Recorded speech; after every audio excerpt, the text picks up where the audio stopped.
Doesn't do any good for those 84 families that are feeling the pain. But for me, it's just a sign that we're making real progress, and I feel good about that.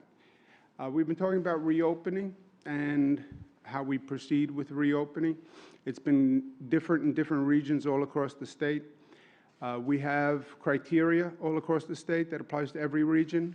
There is no variance in the criteria region from region. There is no political difference. There is no local differences. What's safe in Buffalo is safe in Albany, is safe in New York City. And I want people to know where we are with these criteria, and that's why they're on the website, and I encourage people to go look at them every day. They are controlling what's happening. This is all a function of what people do. This has nothing to do with government, nothing to do with anything else. This is what people do. And New Yorkers have been great in understanding the situation and responding. In the Mid-Hudson area, Westchester, Rockland, Dutchess, Orange, Putnam, Sullivan, Ulster, we have met the criteria for the decline in number of deaths. That was the issue that we were having with the Mid-Hudson region. The only open issue is we have to train tracers. No region opens before it's ready to open. To be ready to open, you need the tracing and testing system in place. Mid-Hudson region, we have identified the right number of tracers. They now need to be trained. It's an online course. I spoke this morning to the representatives of the Mid-Hudson, the county executives, and I said, look, we have a choice. If we can get them trained over Memorial Day weekend, we can reopen on Tuesday. You can do these trainings online. Many of them are government employees, and we agreed, and I thank the county executives and supervisors. We agreed to ask people to be trained Saturday, Sunday, Monday, and we'll open in the Mid-Hudson on Tuesday. So that is good news. Long Island, the number of deaths are dropping. If that continues, we also have to get the tracing online. But at this rate, we could open by Wednesday if the number of deaths continues to decline and we get that tracing up. So that is also very good news. Memorial Day weekend is here. We opened up the state beaches. We asked people to socially distance. This is Jones Beach yesterday, and people were great. People were great. They're doing what they're supposed to do, and I thank them very much. In terms of testing, we stress this, and we should. Just because you are not showing symptoms does not mean you do not have the COVID virus. About a third of people who have the virus never have symptoms, so they never know that they have the virus. But you can still spread it if you have it, even if you don't know you have it. So that's one of the insidious elements to this virus.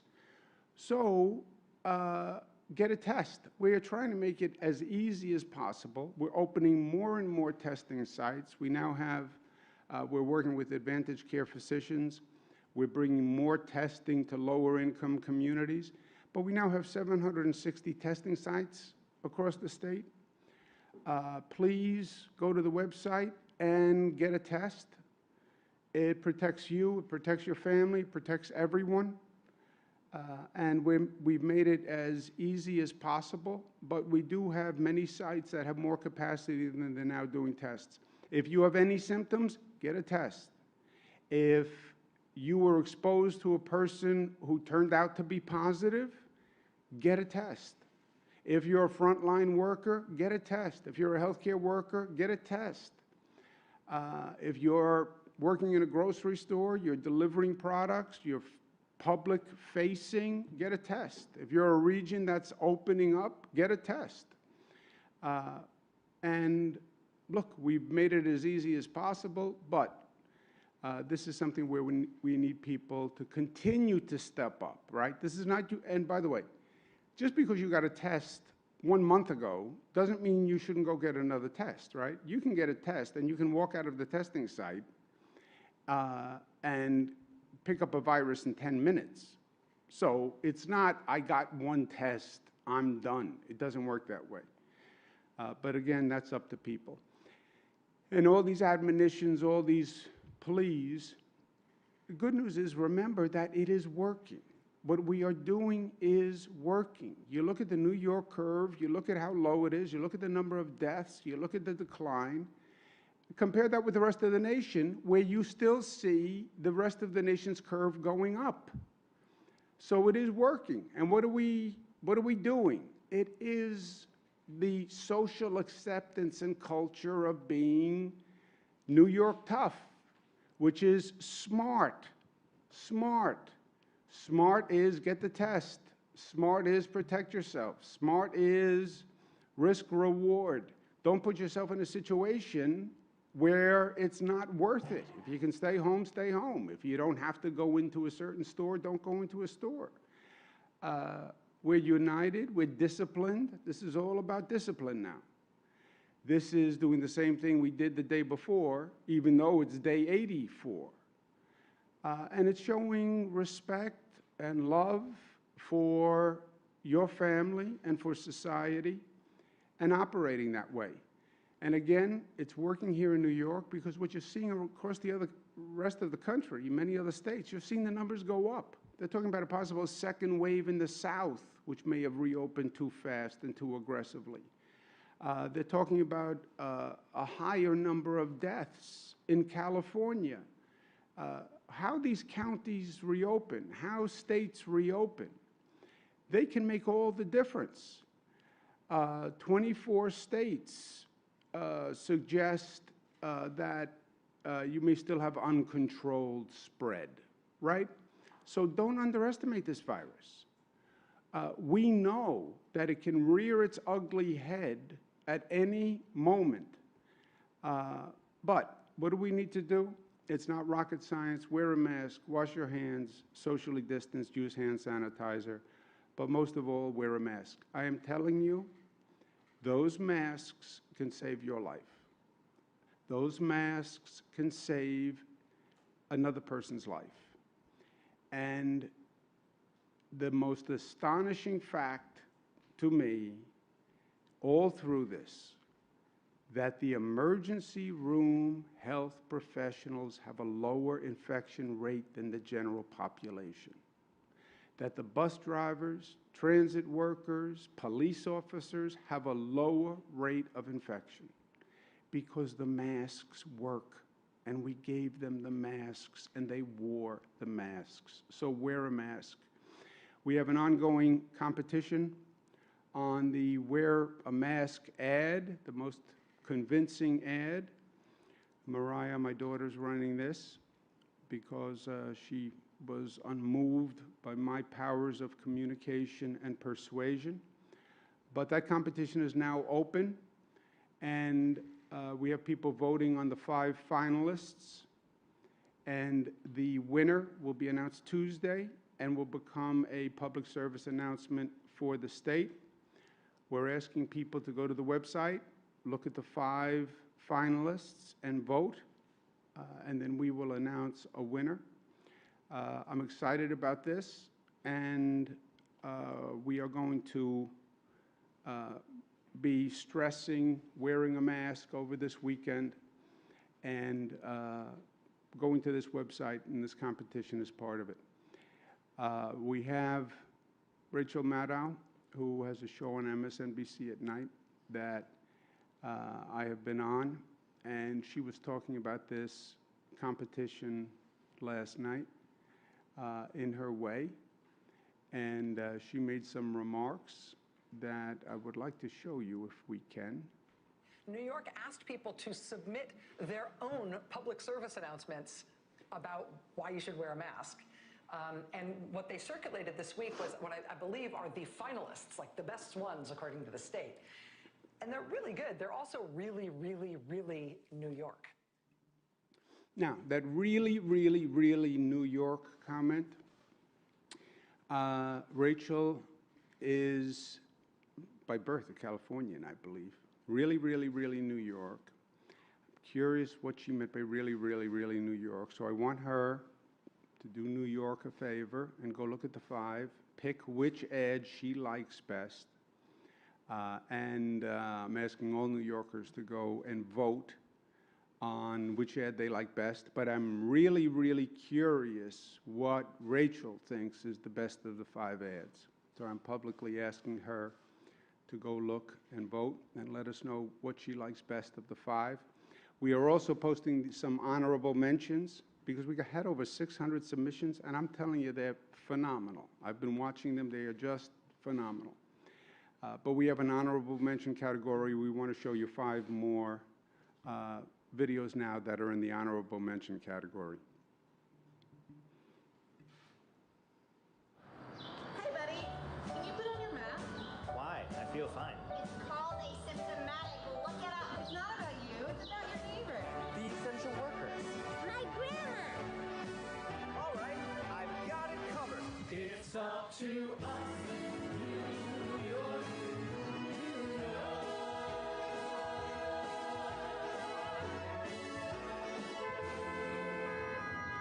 I love New York. I wear a mask when I go grocery shopping, when I take the subway, every time I leave the house, I wear a mask for my friends and neighbors. To help others feel safe. because I don't know if I'm carrying the virus. Ich trage eine Maske para cuidar a mi madre. My roommates. For my family members who are immune suppressed. To protect essential workers. For my sister who's my best friend. The people at the laundromat. I wear a mask to flatten the curve. We're in this together. For all New Yorkers. In hopes that you will too.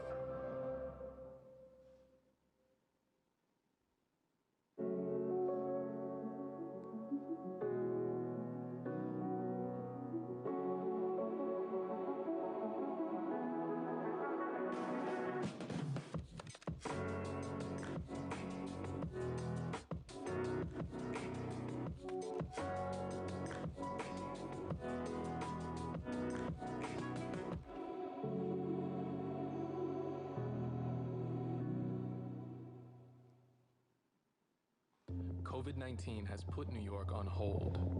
Since we cannot track this virus, it's hard for New Yorkers to move forward.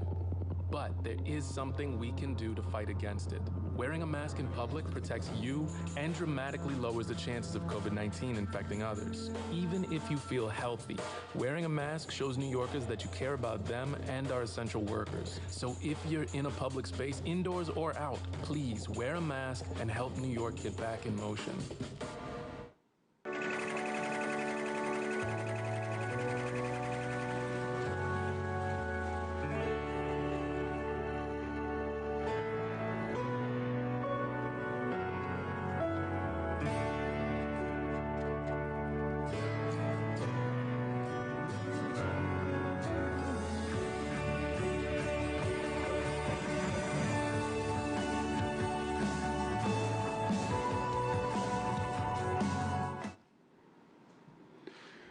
Okay. Last point, in this house, staying here, and as I said, it really feels like a museum in many ways, but you can't ignore just the number of greats who lived in this home, historic greats, what FDR did, what Teddy Roosevelt did. And I read a lot of history. New York tough. Yes, this is a tough situation. And yes, New Yorkers are tough. And we've shown how tough we are here. Tough means many things, as I've said, loving, disciplined, etc. But even tough is tough. Yeah, tough is about courage. Teddy Roosevelt, courage is not having the strength to go on. It is going on when you don't have the strength. Day 84, I can't do this anymore. I can't do this anymore. We have to do it more. We have to continue to do it. And this new normal, we're going to have to do it for a long time. They're talking about the fall. They're talking about a possible second wave. We have to get back to activity. But we have to do it in a different way, a smarter way, maybe a better way when all is said and done. And that's courage. And Teddy Roosevelt was a tough and leaned into being tough. He liked being tough, Teddy Roosevelt. He liked being physically tough. Teddy Roosevelt had a boxing ring built on the 3rd floor of this house, a boxing ring.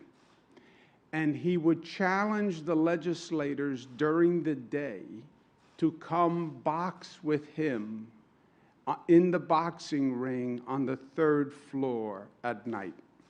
Can you imagine that? Governor says to a legislator, come, we'll go into the boxing ring. I think that's how they got the budget done at the end of budget session. Any discordant voices, come to the mansion and we'll go to the boxing ring. But he was tough in that sense, Rough Rider tough, physically tough, pushed himself. My father was governor of New York, lived in this house for 12 years as governor, served as governor. He had a different version of tough. He was more of the loving definition of tough. He was more of the inclusive definition of strong, that strength was in unity, and strength was in community, and strength was in giving and selflessness, and strength was finding the commonality among people and connecting among people. That's his sense and his definition of toughness. This nation at its best is at its best only when we see ourselves, all of us, as one family. And he brought it back to the metaphor of a family, that what is society, what is community? It's a family. You're a family. Just treat each other's as you would treat your own family members, sharing benefits and burdens. That was his version of tough. So you can have a number of iterations of the same concept, but the concept is right, and that concept is New York. Questions? Governor, the Associated Press did its own count and found more than 4,500 recovering COVID patients from hospitals were released into nursing homes under the state directive that was in effect for nearly two months. What did your state survey numbers show on this, and why 2 weeks after the survey are you not releasing the results of the survey? We had 68,000 hospitalizations. So the 4,000 number would be a subset of that. And I don't know what information we have that we haven't released at this point. Do you know? No, I don't think there's any information that we haven't released at this point, but I just want to reiterate once again that the policy that the Department of Health put out was in line directly with the March 13th directive put out by CDC and CMS that read, and I quote, nursing homes should admit any individuals from hospitals where COVID is present. Not could, should. That is President Trump's, CMS, and CDC. So I know that there's been a lot of discussion on this topic. There are over a dozen states that did the exact same thing, many of whom were concerned about hospital capacity. At the time, everybody remembers the projections were well into the 140,000 hospital bed range, whereas we started out with, I think it was about 50,000. And so obviously any death is an unfortunate death, and even when you look at in comparison to other states, New Jersey has 5,522 confirmed nursing home deaths, whereas New York is 3,094. Massachusetts, 3,755. Connecticut, 1,487. It's been a national and international tragedy that everybody has had to grapple with, and it is something that we're trying to learn from every day and move forward. Yeah, actually, let me just comment on that. Look, we're in a political environment here. I get it. I understand it. I'm a big boy. I can say all day long, I refuse to politicize this discussion, and I have not, and I will not, because I represent Democrats and Republicans, and independents, and atheists, and short people, and tall people, and the politics makes no difference to me. I have no political agenda. I have no political aspirations. There's no politics here. I can say that, but we're still in an election year, and people are still playing politics, and this is a hyper-partisan environment. To the extent people want to politicize this issue, and Republicans are saying, well, New York did this. New York followed the president's agency's guidance. So that depoliticizes it. What New York did was follow what the Republican administration said to do. That's not my attempt to politicize it. It's my attempt to depoliticize it. So don't criticize the state for following the president's policy. Do you believe that having thousands of those patients coming into nursing homes had absolutely nothing to do with the high number of infections and deaths that we've seen in New York? Yeah, we've gone through the infection rate many times, and nothing has changed. The 3 regions that opened last weekend, how likely is it that they'll enter phase 2 in this coming weekend? We're watching the numbers. We're watching the numbers. We said 2 weeks between phases. That's a rule of thumb. There is no magic or science to that. That's not a hard and fast number. That, where the 2 weeks comes from is, quote unquote, experts say that's the margin of time that you have to leave to see if an infection did increase, and then the infection incubated, and then the infection manifested, and then the person got ill, and then the person went into the hospital. That would take about 2 weeks. But if you see no increase in any of the numbers, could you accelerate that? Yes. Did they decide to move to phase 2, or do you decide to move to phase 2? Just procedurally. The phase 2 is different than phase 1 because phase 1 is basically a hard start or stop, right? Either you hit this number or you don't hit this number. Phase 2, and Rob will correct me if I'm wrong, phase 2 is more a judgment call of when have the numbers stabilized. To the extent there is an increase, can you explain the increase?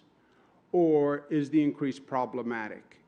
But I don't think we have the 2 weeks I explained, I don't know that there are a hard set of numbers for phase 2. No, the 2 weeks is not set. As the governor points out, it relates to the CDC guidelines in relation to the 14-day incubation period. However, to go to phase 2, we would modify the executive order and then put out all of the guidelines for all of the phase 2 industries. So those are being prepared now, those will be ready. So if we don't see any uptick in the health metrics, and it says, as the governor pointed out previously, you still have a green light, nothing has gone to yellow, then those regions would move to phase 2. We're monitoring each region. Yesterday you signed an executive order allowing gatherings of up to 10 people. How do you think that's going to affect the infection rate in the state and the state's ability to reopen? Theoretically, it shouldn't. It's a CDC guideline, also, the 10 people, gatherings up to 10. And look, it's the same answer to all of these questions, right? It depends on how people act. You can have a safe gathering of 10 people. You can also have a wholly unsafe gathering of 10 people. You can have an unsafe gathering of 3 people. You can have an unsafe gathering of 2 people. It only takes 2. Or you can have a safe gathering of 10. You know, it depends on what people do. Did you feel pressure to make that move due to the night flu lawsuit that was filed on Friday? I didn't even know about a lawsuit on this one. You did not know about the lawsuit before? No, and look, on any given day, if we don't have 3 lawsuits, something's going wrong. Governor, just because at this rate you can have a gathering of more than 10 people, should you be having a gathering of more than 10 people? Can you say it again? Just because the executive order says you can have a gathering of up to 10 people, should people be gathering in that? No, look, this is the whole point. All of these are measuring risk, right? Risk reward. My daughter Michaela's here today. Risk reward. It's one of my constant lectures. Is it worth the risk? 2 people is a risk, 3 people is a risk, 4 people is a risk, 5 people is a risk, 10 people is a risk. The risk keeps going up. Any one of those people could be infected. Any one of those people could be infected and not know it. Any one of those people could be infected, love you to death, and still give you the coronavirus, and then you could give it to someone and it could kill someone. So is it worth the risk? You have to make that judgment. That's why I'm saying it has nothing to do with government at the end of the day. What is my role as governor? I have a whole operational role, get the hospitals running, get testing, get tracing, et cetera.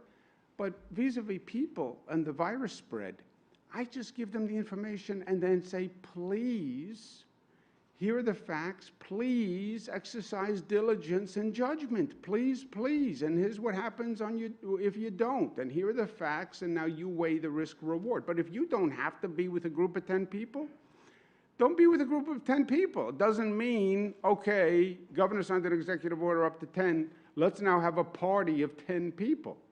No. Governor, considering the rising rates... Last one, Mr. Jesse, go ahead. Considering the rising rates in highly populous regions like Los Angeles County, Illinois, Texas, places that do a lot of travel in between New York and those locations, is there anything that you are considering, like future measures, to stop that second wave, considering that those regions seem to not have this under control? If you're asking, would New York now quarantine against people coming from other locales into New York because they could be bringing a virus here? I don't think, first, mobility is way down, right? You have less tourism, less business travelers, et cetera. So on the numbers, I don't know how big an influx it is. Also, Jesse, I don't know that legally one state can bar other states from entrance, and I don't think it is good policy. I know when the shoe was on the other foot, there was talk of other states saying, well, I'm going to quarantine against New Yorkers coming here. I thought it was wrong then, and I think it's wrong now. Excuse me, let me just finish your question, Jesse. Go ahead, Jesse. Can I just finish? Can I finish Jesse's question? I guess the only follow-up is there anything in the toolbox? Is there any, I don't know, cutting down on flights from places like that to kind of prevent, or what sort of thinking are you going through in order to prevent a second wave?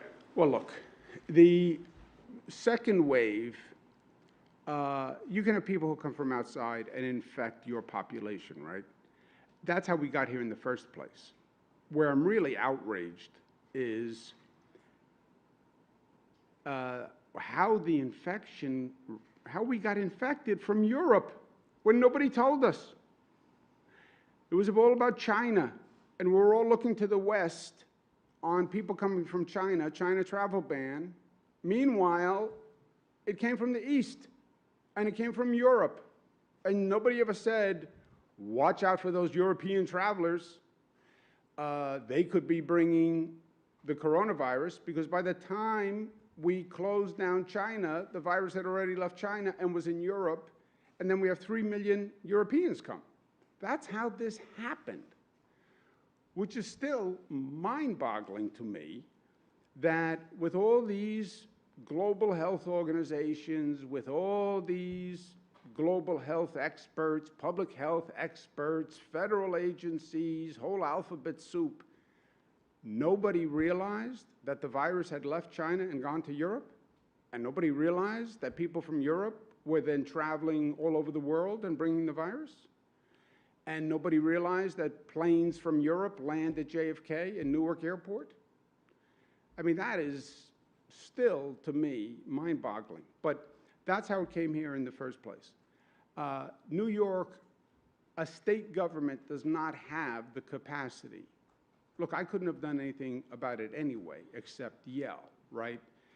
Legally, the state can't close its borders to European visitors. That's a federal action. I don't believe a state can close its borders to other states. I believe legally that would be challenged, and I'm not even sure the federal government could do that. So I don't believe there's a state role in setting borders. But even if we do get infected by someone, the question really then turns to controlling that infection, and that's testing, tracing, et cetera. Thank you. I'll see you tomorrow, guys.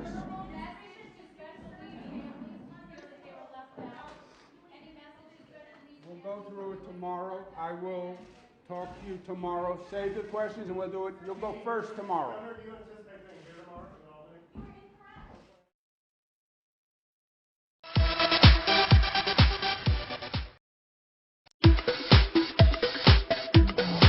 The majority of vision rehabilitation professionals who teach clients how to use their remaining field of view are constantly asked to recommend the right book to explain eye diseases.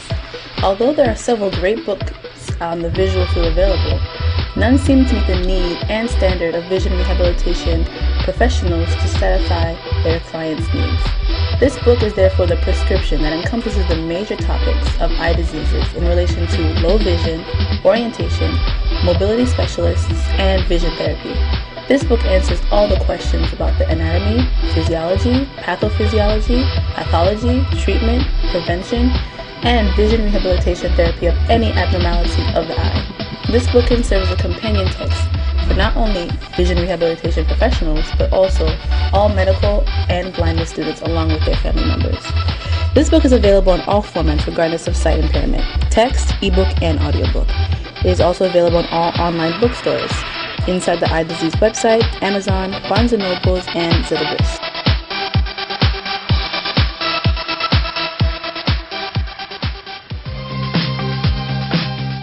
Manual for Child and Vision Development Milestones is a precious guide that discusses the physical, social, motor, cognitive, language, and emotional development that occurs from birth through early adulthood for children with and without vision. It also discusses the possible effects of maltreatment on child development. This book contains the most recent research theories and findings of child and vision development investigated by eye care specialists and psychologists. The manual also consistently relates information to real-life situations and demonstrates the usefulness of psychology in everyday life situations involving children. The content is designed to educate and guide a broad range of readers, including students, parents, child specialists, and doctors on developmental norms at different stages of a child's life. This book is available in all formats regardless of sight impairment, text, ebook, and audiobook. It is also available in all online bookstores, inside the Eye Disease website, Amazon, Barnes & Noble, and Zilibris.